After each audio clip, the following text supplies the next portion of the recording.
यार ये सिर्फ एक खेल का मैदान थोड़ी है। ये तो जज्बातों का एक ऐसा समंदर है जहां रोज कोई ना कोई नई लहर उठती है। और जब क्रिकेट फैंस आपस में बात करते हैं ना, तो भाई उनकी कल्पनाओं की कोई सरहद नहीं होती। आज के इस एक्सप्लेनर में हम एक बहुत ही दिलचस्प चीज पर गौर करने वाले हैं। हम सिर्फ 44 शब्दों की, जी हां आपने सही सुना, सिर्फ 44 शब्दों की एक छोटी सी बातचीत को डिकोड करेंगे। लेकिन यकीन मानिए, ये चंद शब्द क्रिकेट फैंस के जुनून, उनकी असीमित काल्पनिक दुनिया और दोस्तों के ग्रुप के उस कमाल की ह्यूमर का एकदम परफेक्ट ब्लूप्रिंट है। तो चलिए बिना किसी देरी के सीधे इस दिलचस्प विषय में उतरते हैं। अब जरा इसे देखिए, आरसीबी वर्सेस ज़ल्मी और साथ में ये स्माइली और आग वाले इमोजी। मतलब ये कोई आम टेक्स्ट मैसेज नहीं है, ये अपने आप में एक पूरा का पूरा स्टेडियम है जो कुछ अक्षरों में सिमट गया है। स्रोत सामग्री का सबसे धमाकेदार और हाई एनर्जी हिस्सा यहीं से शुरू होता है। ये एक ऐसी फंटेसी है, एक ऐसी काल्पनिक भिड़ंत है जो अगर गलती से भी कागज से निकलकर हकीकत में बदल जाए ना, तो बस खेल की दुनिया में तहलका मच जाएगा। और ये इमोजी, ये भी बहुत कुछ कह रहे हैं। एक तरफ खेल का मजा और दूसरी तरफ मुकाबले की वो भयंकर गर्मी। कोई भी क्रिकेट प्रेमी इसे देखकर रोमांचित हुए बिना नहीं रह सकता। तो चलिए सबसे पहले बात करते हैं भाग 1 की, द अल्टीमेट क्रिकेट फैंटेसी, यानी बाउंड्रीज के पार की सोच। तो ये पूरी शानदार बहस आखिर शुरू कैसे होती है? एक बहुत ही सीधे लेकिन उकसाने वाले सवाल से। स्रोत के अनुसार ऋतिक नाम का एक शख्स ये सवाल पूछता है, आपकी पेशावर ज़ल्मी को आईपीएल की कौन सी टीम हरा सकती है? अब आप ही बताइए, क्या ये सिर्फ एक सवाल है? बिल्कुल नहीं, ये एक चुनौती है। शांति से बैठे हुए लोगों के बीच एक जबरदस्त बहस छेड़ने का एकदम परफेक्ट नुस्खा। ऋतिक ने इस सवाल उठाकर इस पूरी बातचीत के लिए एक उत्प्रेरक यानी कैटलिस्ट का काम किया है। यहीं से इस पूरी काल्पनिक दुनिया की नींव रखी जाती है। अब आते हैं भाग 2 पर, आरसीबी बनाम पेशावर ज़ल्मी, जो कि एक अल्टीमेट ड्रीम मैचअप है।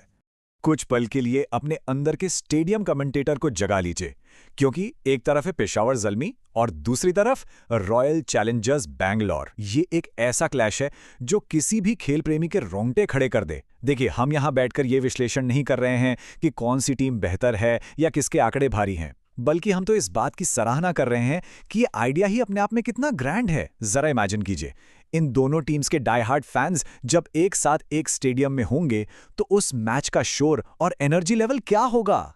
Literally goosebumps. और इसी से सीधा जुड़ता है हमारा भाग 3, विराट वर्सेस बाबर शोडान। स्रोत के सटीक पंक्तियां जरा सुनिए, विराट वहां से यहां से बाबर। ओ भाई, ये सिर्फ दो खिलाड़ियों के नाम नहीं हैं, ये क्रिकेट की दुनिया के दो सबसे बड़े, सबसे प्रभावशाली चेहरों को एक दूसरे के खिलाफ आमने सामने खड़ा करने की कल्पना है।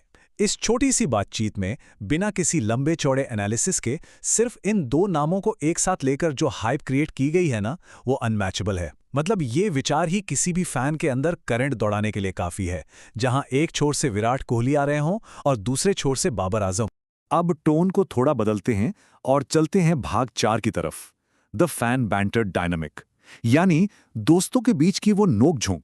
बबलू के सामने नहीं, बबलू और जायसवाल के सामने नहीं बोलूंगा। अब यहां नोटिस कीजिए कि बातचीत का लहजा अचानक से कैसे बदल गया।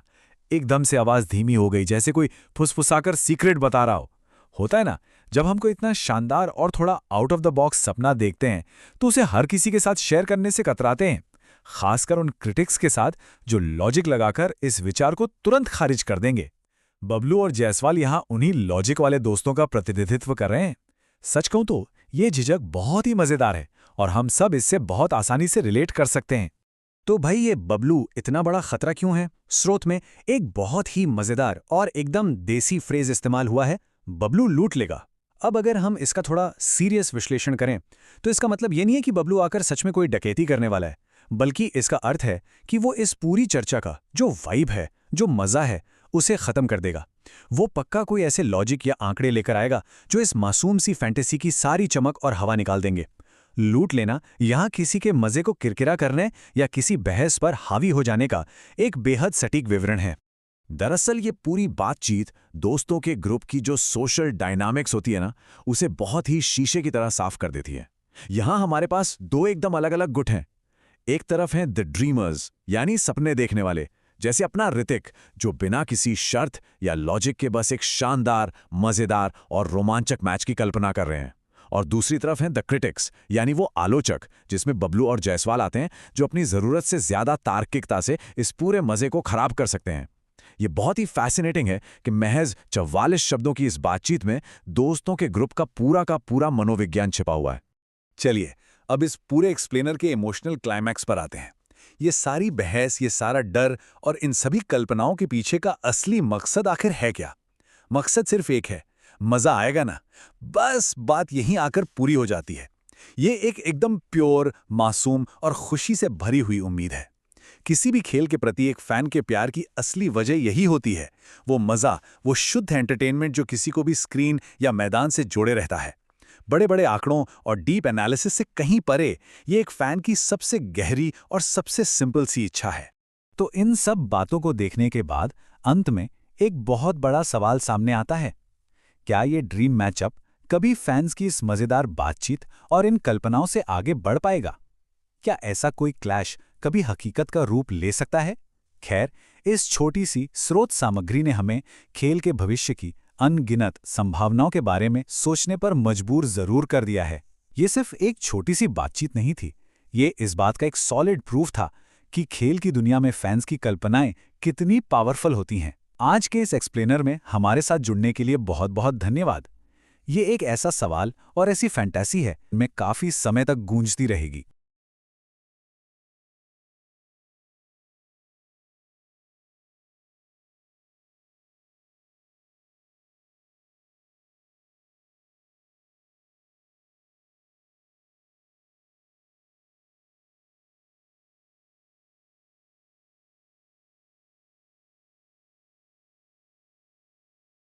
क्रिकेट, यार ये सिर्फ एक